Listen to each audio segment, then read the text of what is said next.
I'm Darren Morton. I'm Simon Matthews. This is Lift, The Lifestyle Medicine podcast where we dive into the science of health and well-being.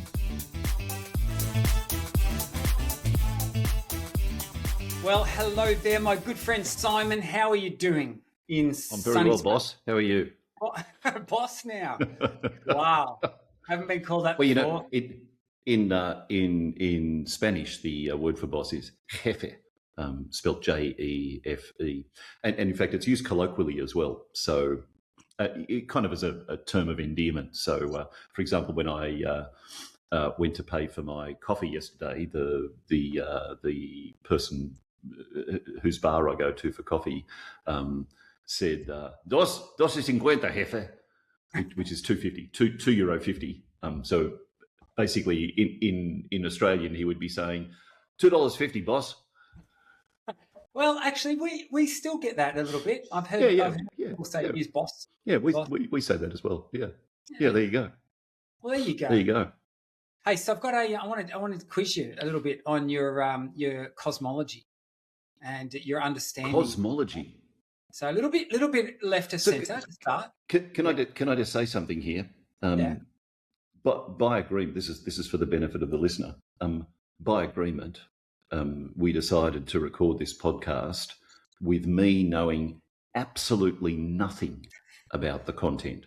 So that's Darren said, "Okay, we're going to explore a topic today, but I'm not going to tell you anything about it at all." Yes. So this is the first time I'm hearing the word cosmology. Might be a little bit unfair, really, eh? But anyway. No, I think it'll be fun. Well, let's start easy. We'll start with an easy one. Okay, so what cosmological movement is it that determines our year?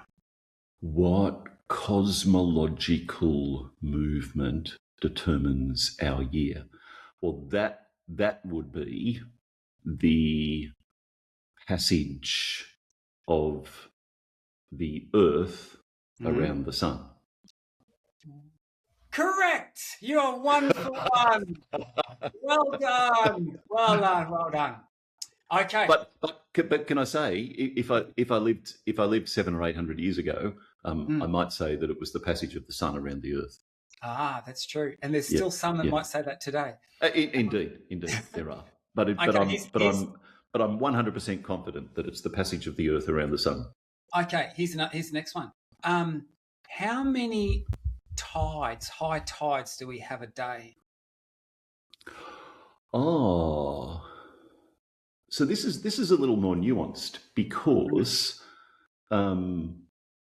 tidal movement occurs, I believe, very roughly every 6 hours, but it's less than 6 hours, which means most days you would expect to have 2 high tides and 2 low tides. Low tides. But I think perhaps there may be some days where like assuming a day starts at right on the stroke of midnight, there may be some days where you actually get 3 of one and 2 of the other. Right. Maybe. Okay. Well, I'm not so sure about that part, but. Okay. What is it that determines what cosmological phenomenon is it that determines the tides? Well, that's that's to do with the gravitational influence of the Earth's moon, which we just call the moon. We do. Moon is a generic word, by the way. Yep. Moon just means one of those things that spins around another object. But our moon, the one that the Artemis astronauts have just sort of spun around and come back from, exerts a small gravitational influence on our planet, and so that's what causes the rising and the lowering of the tides, the ocean tides. That is correct. Pretty much. I'm going to give you 2 for 2 here. All right. Can I just say at this point, I'm wasted as a psychologist. I should have been a cosmologist. You should have been. Although that being the case, what a missed opportunity. I'll make a few little corrections there. It's actually a little bit longer than every 6 hours. So, and this a little bit longer. So I had that the wrong. Okay. Yeah. Okay, so it looks like I need to stay being a psychologist because I've just failed cosmology school. As Okay. a surfer, I'm always watching the tides, and I know that you pretty much an hour later every day. So you think, what happened to yesterday? Oh, of Okay, it's going to be an course, hour later. yeah. Last day. Now that you say Right. that, I actually know that. So you would, so for that reason, you would never get more than 2 and 2 each day. That's correct. You wouldn't. Yeah, And okay. what's so fascinating about it is because obviously the moon only goes around once a day, pretty much. And why do you get 2 high tides then? Because the gravitational pull of the moon is obviously ballooning the water out on the side that the moon is. But you actually get Yeah. a high tide on the opposite side of the Earth as well, because that is less affected than the actual planet. Then So it's this really interesting. So you get this double bulge, one on the side that the moon is, and then one on the other side that isn't. So you get actually two high tides each day. So anyway, yeah. Interesting. So but here's the next okay, because I've got a question too, but you ask me your next question. All right, third question. What's the cosmological? So we've got about the sun going around the moon. Sorry, the Earth going around the sun, the moon going around the Earth. What's the cosmological rationale for a 7-day week? I believe that this is a trick question. You're about to get 3 for 3 here. Yeah, what's the trick? Well, I don't think there is a cosmological rationale. I think it's just a social and cultural rationale. And historically, days of the week derived their names largely from the gods of Roman mythology. Yes. And for that reason, we could. I mean, if we, I mean, we don't really even need weeks. I mean, we don't need weeks. We don't particularly need months. Actually, no, sorry. I'm going to correct myself there. The names of the months, I think, derive from the gods of Roman mythology. The days of the week are a little more prosaic. So, for example, what we call Wednesday, the French called mercredi, and in Spanish it's miércoles. And so that those two languages are Romance languages, of course, Latin-based languages, and that really the etymology of those words is that they both relate to the word for market. So Wednesday was historically the market day. Market day. Huh. Yeah, market day. Yeah. Well, so I think the days of the week have a more prosaic origin, or the names of the days of the week have a more prosaic origin. Names of the months have a link to mythology, but in essence, days of the week and a 7-day week and 12-month year are really just conveniences. They are, yeah. And this is a really interesting thing. So this is intriguing. This is what I'd love to talk about. There is actually some of the days of the week, for example, Sunday, obviously, the first day of the week, that got its name from the sun. And there are some others, I think. I probably should have researched a little bit more of that. But anyway, here's this really interesting thing. So, we, by convention, most of the world sort of follows this 7-day type of convention, this weekly convention. And they have experimented with other sort of patterns in the past, like what would make more sense, particularly in a decimal currency.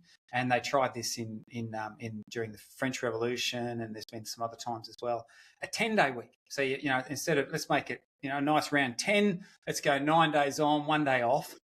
And it didn't seem to work that well. In fact, what they tended to observe was quite high levels of burnout, interestingly enough. And so it seems that there seems to be this convention that keeps coming back to this whole idea of 7-day cycle, or 7-day weekly cycle, where there's like this 6-day on, sort of 1 day off type of pattern. Now, and maybe we might talk about this, but I'm very interested in sort of the wisdom literature and some of the bringing in aspects of faith as well, and you see that pattern emerging lots. But what's been so fascinating is, and you can understand from a social construct, if most of us are sort of following that, like in my part of the world, it's even more probably like a 5-day on, 2-day off kind of thing, to the weekend. But nonetheless, there's still this 7-day cycle that seems to be emerging as a weekly convention. And what's interesting, you actually see, and there's been a lot of research done on this, looking at, for example, mood states and how they fluctuate over the course of a given week. And we know that, for example, with health outcomes, we know that heart attacks, for example, they're most prevalent on Monday morning, which is somewhat unremarkable because that's everyone's going back to work and they're probably stressed about that.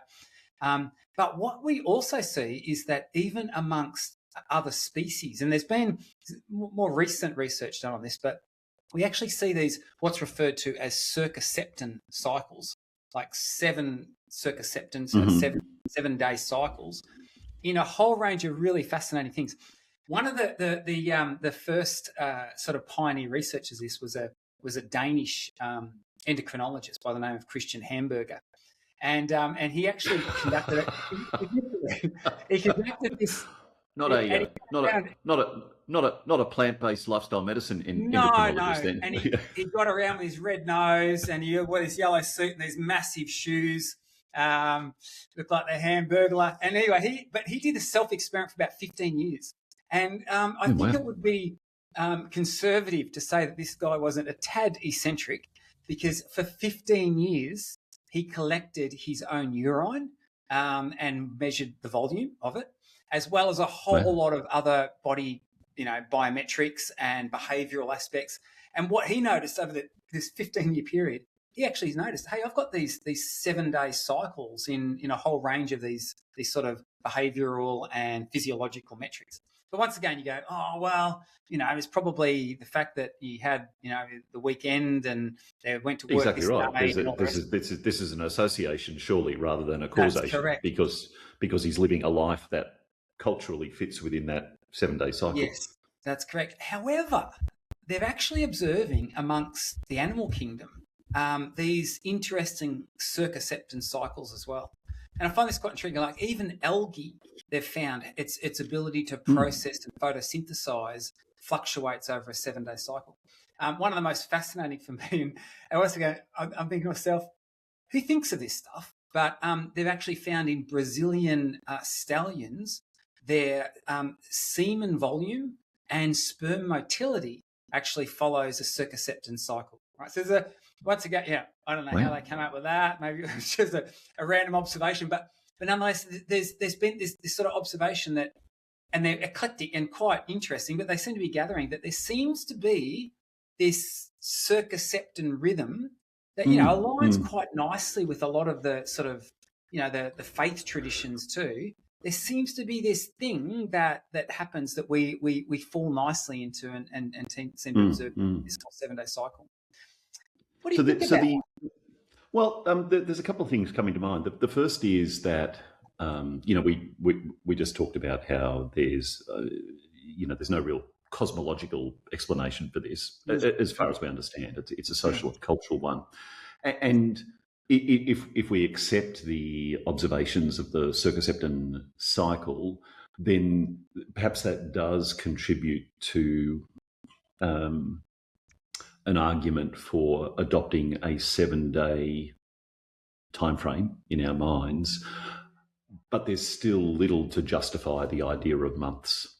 Months seem to serve no particular purpose to me. Why? I'm born on the 7th of February, but why can't I just be born on the 38th day of the year? That's right. I mean, it really makes no difference.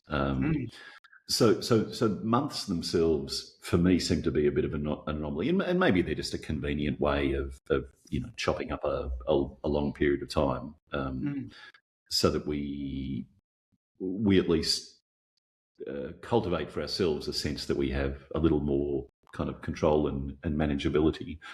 But the circumseptan stuff is intriguing, and as I'm hearing you say this, my mind straight away goes to, but what's the role of human beings here? So, for example, even in your comment about algae, maybe I don't know, and you know, I might be a cosmologist, but I'm no marine biologist. Maybe on Sundays, more people get in the water, and that does something to the process of photosynthesis. So when they take samples, you know, something happens there. That's my first instinct is to try and understand what the association might be, rather than to kind of say, oh wow, it looks like everything does work to this kind of perfect 7-day cycle. I don't know. Can I say, I don't know how you just randomly uncover that information about horses, but whatever. Yeah, well, that's right. And I agree with you. You know, you don't know to what extent is human intervention in some way influencing these other things we're observing. But nonetheless, to me, you know, I'm quite open-minded about these kind of things. And you know, I suppose full disclosure, I actually came from a faith tradition which actually has this sort of built into what they do. And I've actually come to sort of, I suppose, step back and go, what's the purpose of this? What's this all about? And I do, you know, not in a proselytizing way or anything, but I do have a great interest in the wisdom literatures and the stories and the potential benefits that they can share with us. And I'm thinking from a lifestyle medicine perspective. You know, we talk, one of the pillars of lifestyle medicine is stress management. And what I realised for me, and to this day, like as I said, I grew up in that, you know, faith tradition that sort of practiced this idea of what they call Sabbath, right? And a sabbatical was, you know, by its you know, actual standards, was Sabbath, this idea of 6 days on, 1 day off. And you know, if you even look back to, you know, like a creation story, you know, basically God doing stuff for 6 days and then taking a rest day, like he needed it for some particular reason. But what and sort of saying, hey, do this, follow this, I'm modeling this to you. And then you see, you know, even this whole idea of this Sabbath idea, this 1 day off in every 7, you know, even gets introduced in, you know, these 10 commandments. And what I'm finding, so I'm writing another book at the moment, and it's all about the tentative title of the book's going to be called Enough, and exploring, hey, you know, what's enough? You know, how much do we need, and what's the nice space? And what I've realised is, and this is sort of the window that I've been viewing it through, you have this whole idea, this biblical commandment which says, hey guys, 1 day a week, right? 1 day each week, time out, right? No working, right? So it's basically it's almost a retraction to consumerism. And what's really interesting, it says, you know, you're not going to do any work, right? So 6 days, knock yourself out, go for it, get busy, do all good stuff. But 1 day out, tap out, and don't make other people do it either, right? So if you've got your servants or your whatever, just give them some downtime as well. And I find this, for me personally, and so I still practice this day. For example, I don't check emails so I've Saturdays off, so I just don't check emails. I don't engage with a whole lot of this stuff. I don't generally go to shops and, you know, do whatever I need to do. I actually, really, what the heart of this whole idea of this Sabbath, if you like, is putting first things first, like prioritizing, which is important. So, you know, your health and your relationships and all the rest of it. And I'm thinking, you know, it seems to be a real antidote to discovering enough, or a pathway to discovering enough, realizing that, you know what, I can do this stuff for 6 days, but let's just tap out for a day so that I don't get crazy with wanting more and more and more. But not only that, I find it an incredible stress release, to the point where I would say, I don't know how people go 24/7 and not burn out. Well, I think we know the answer to that. They don't. They don't. Yeah, well, maybe that's right. Maybe, you know, that's what happens when we go, you know, 24 hours a day, 7 days a week for a prolonged period of time. We get exhausted, and when we get exhausted, you know, other things happen. Exhaustion is a really useful word here. Lift is supported by the Lift Project, an educational adventure where you learn science-based ways to lift your mood and your life. The Lift Project is lifting lives around the globe, in healthcare settings, workplaces, schools, universities and communities. To find out more, visit theliftproject.global. We talk about, for example, supplies or resources being exhausted. I've exhausted my supply of fuel or food or water or whatever it might be. And, in that state of exhaustion, our pool of resources has dwindled down to nothing. And therefore, when we try and do something that's needs to be done or is significant to us, we simply don't have the resources to do it. And that cuts across all areas of life. So if you're working 24 hours a day, 7 days a week, and either 28, 29, 30 or 31 days a month, see how useless months are. If you're working all month without a break, then almost any situation that is a challenge for you, it's going to be very difficult. Your car's got a flat tire, one of your kids is sick, your partner's upset about something, you've run out of oregano for cooking the evening meal, you didn't bring in firewood, at the beginning of the day, whatever it might be. All those things just feel and seem like they're overwhelming because we've exhausted our resources. So for me, one of the really interesting things about all of this is if we kind of zoom into the micro level, there's two things that I would say. The first is that we know, so we talked about circaseptan rhythm, but we also know a lot about circadian rhythm. In other words, the rhythm of a single day. And we know very clearly that there needs to be a period of sleep every single day of roughly 7 hours, 7.5 hours, something like that. And if that's not there, then things go very dramatically wrong very, very quickly for human beings and probably for other creatures as well. So we need that regular daily reset. And in some senses, the idea of this day somewhere in the week, and it doesn't have to be Sunday or Saturday, or it can be any particular day, but the idea of having a day where you step back seems to me to be kind of the next layer of that. Within each day, we need to be resting. Across a week, we need to have a period of probably 1 day where we just step back from everything.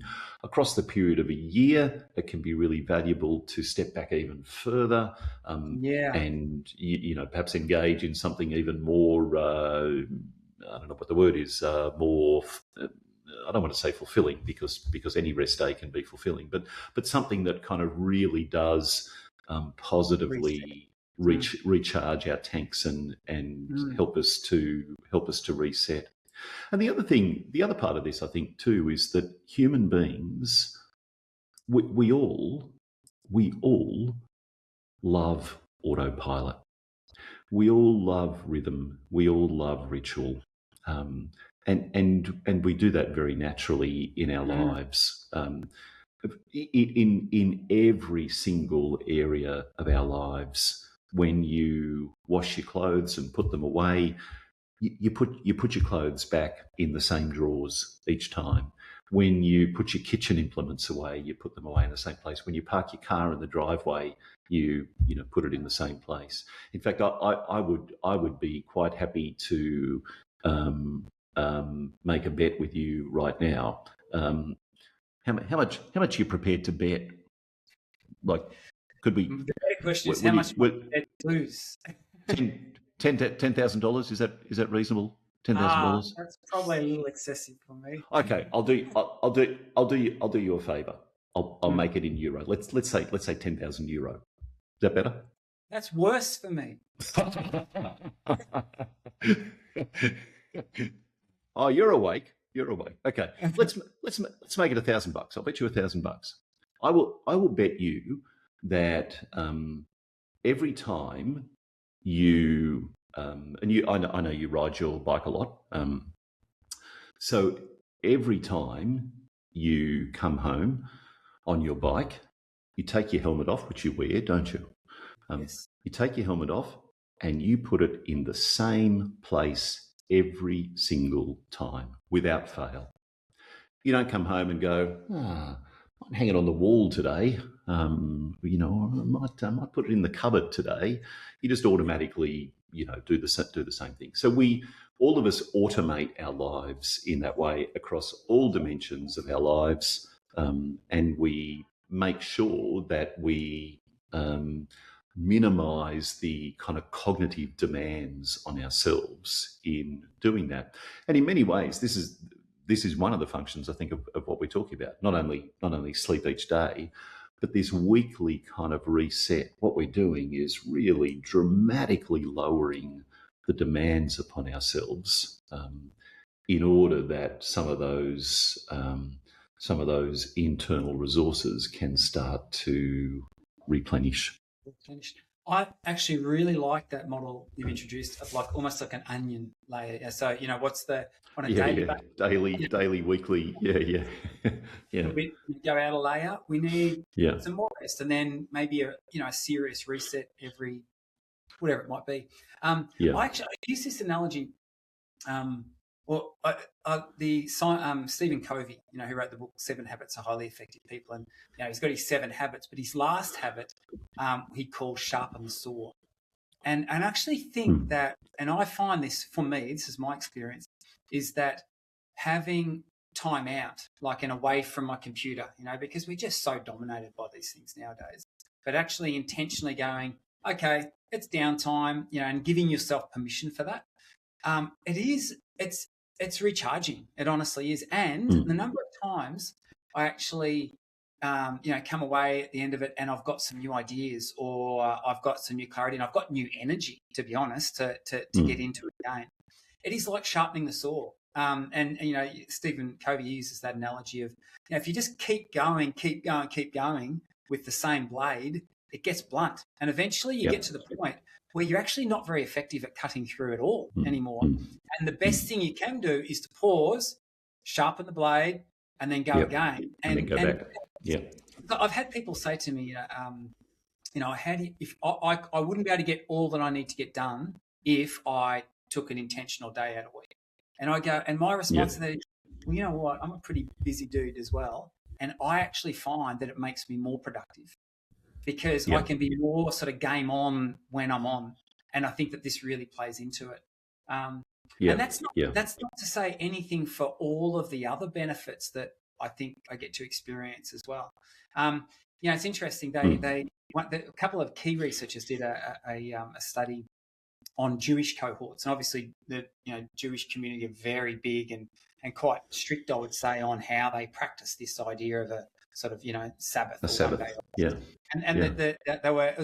I'm assuming it was Anson was the author, but it was Anson and Anson. So I don't know whether they were brothers or spouses or whatever they were. But anyway, but what they found was quite interesting, and the name of the article was "Death Waits a While." And what they observed in this study, and it was a longitudinal study, they did it over many years, and they actually measured the mortality rates amongst the Jewish population. And what they found is there was this dip on their Sabbath. It's like this, and so and you go, oh well, that's in I suppose they're having a day off, and therefore that's that would explain that. What they actually found, though, is that amongst the the Jewish community, they have other sort of festival days as well, other Sabbaths, if you like, that don't follow that sort of circumception cycle. It might occur in the middle of the week, and they didn't see the same sort of dip on those particular days. So it's like whether it was just it gets so built into their habit of practice and the way they went about life. Actually, it was almost like this circumception rhythm was sort of knit into the fabric of who they are. So, I find this interesting. But once again, to return to this whole idea of lifestyle medicine and stress management and rest, I think it'd be good to hear more about this. As sort of it's an ancient practice, but there's often real value in some of that stuff as well. And it's been a modern practice too, because when I was a kid, stores were closed on Sunday. They were, and they were only open between 9 a.m. and noon on a Saturday. Yes. And that's the I'm talking about the 1970s there that I recall, the 1970s in Australia. Then we started doing stores used to do Thursday evenings. So you used to do like 9 to 5, Monday to Friday. Thursday evenings there'd be extended hours till 9. Saturday mornings 9 till 12, and that was it. Yeah. And then over time, there was this sort of gradual creep where often some businesses may be open, many much later hours now, all day Saturday, all day Sunday, and so on. So I think what that means is that there's the structure, the surrounding community structure that provides the cues for rest has diminished, and therefore individuals need to be much more conscious about choosing to do that. Interestingly, here in Spain, and even in Madrid, the capital city, there is still a very, very strong culture of exactly that. So many businesses, even businesses in the centre of the city, close between roughly 2 and 5 p.m. or roughly 2:30 and 5:30 for a siesta. Not all of them do. So a big department store, for example, will remain open all day. So something like the equivalent of Macy's in the US or Myer or David Jones in Australia will stay open all day. But small businesses will frequently close for the siesta. And it took me a while to get used to that because I'd think to myself, I'll go down to this store and I'll go down to the hardware store and buy a light bulb or something like that. They're closed. Okay, I've got to come back at 5 o'clock. Yeah. So there's still the siesta. That's kind of balanced in some way by then working later hours into the evening. So, often a business will reopen around 5 and then trade till 8 or maybe even 9 p.m. at night. And then people step away. And the joke in Spain, of course, is that you don't bother trying to get a dinner reservation before 10 p.m. because nothing's open. Yeah, so it's not quite true, but it's close to true. If you go out at 10 p.m., the restaurants are just starting to come alive with people, and that's when everyone kind of gathers with their family and their friends and so on. But the other really significant part is that Sunday, again, some businesses open on Sunday, but Sundays things largely stay closed, and even more so in the smaller cities. So I just took a trip up to the north of Spain to the region of Cantabria, which is right on the north coast of Spain, and it's an absolutely stunning, visually stunning region in Spain. But driving back, it's about a 5-hour drive, 4.5-5-hour drive to Cantabria. Driving back, I pulled off the motorway, the autopista, into a little village because I thought I'll be able to get a drink, some sparkling water, and maybe a snack. There was not a single place open. Everything was closed. And the streets were quiet. Everyone was at home. There were no cars on the streets. Nothing. Absolutely nothing. So there's still this really strong observance of that idea of today we do something different. We step back and don't engage with those things. This is a time for our family to be together. It's a time for us to rest, to enjoy the fruits of our labours, to recharge our batteries. And I've got to say, it's a lovely rhythm. It is a lovely rhythm. And I think, and this is why I want to chat about this today, because that's not really the case in my part of the world, in Australia. We know, but I do remember, like you, a time when shops, for example, on Sundays weren't open at all. In fact, I remember the only thing that shops weren't legally allowed to open. The only things that were allowed to be bought and sold were books. And I still remember this guy who got himself into all sorts of strife because he owned a music store and he was selling books for like $8,000, and you got a free piano thrown in if you bought this book. So it was his way of working the system. But we've moved away from that now. For example, I'd say that for example, the weekend is probably one of the most busiest times at the shops. That's where people will often go to. But I think we've lost something. I think, and what you're describing, these small communities in Spain, there is a beauty to that. And I could only imagine if people were intentionally, the sort of, we live in an environment, in my part of the world at least, that doesn't tend to support that. But if we've got a bit more intentional about actually tapping out, actually taking time out, I think, this is my personal experience, it's an incredibly powerful tool for addressing the epidemic of stress that we have and burnout. And so, maybe I think what I wanted to prompt some thinking around is, what might that look like for you? And as I said, one thing I do, I call it a digital Sabbath. So I actually just try and disengage from the digital environment. I try and be in the real presence of other people on that particular day, get outside in nature, do some active things. But I think, and for me personally, I don't know how I'd do life without it, to be honest. That kind of absolutely. So it might be something that others could think about. Having that in being intentional about taking that time out to put first things first, really. Yeah, exactly right, and just reconnect with what really matters. Do you know it reminds me of something, a phrase that I heard. My mother used to use this phrase when I was a kid, and she was born in she's passed away now, but she was born in 1931, so she grew up during the Depression in Australia. You can imagine, and then during her adolescence, the Second World War was played out. Not that happened significantly in Australia, but there was still a kind of a milieu, I guess, of the concerns and worries about that, and the care with resources. And one of the things Mum used to say, it was in relation to food. This, by the way, is long before we heard the phrase "eat plants, eat food, not too much, mainly plants." Mum used to say, "Eat to live, don't live to eat," which is kind of a prototypical version of Michael Pollan's idea. But the more significant thing that she used to say in our context is, work to live, don't live to work. Yeah, wow.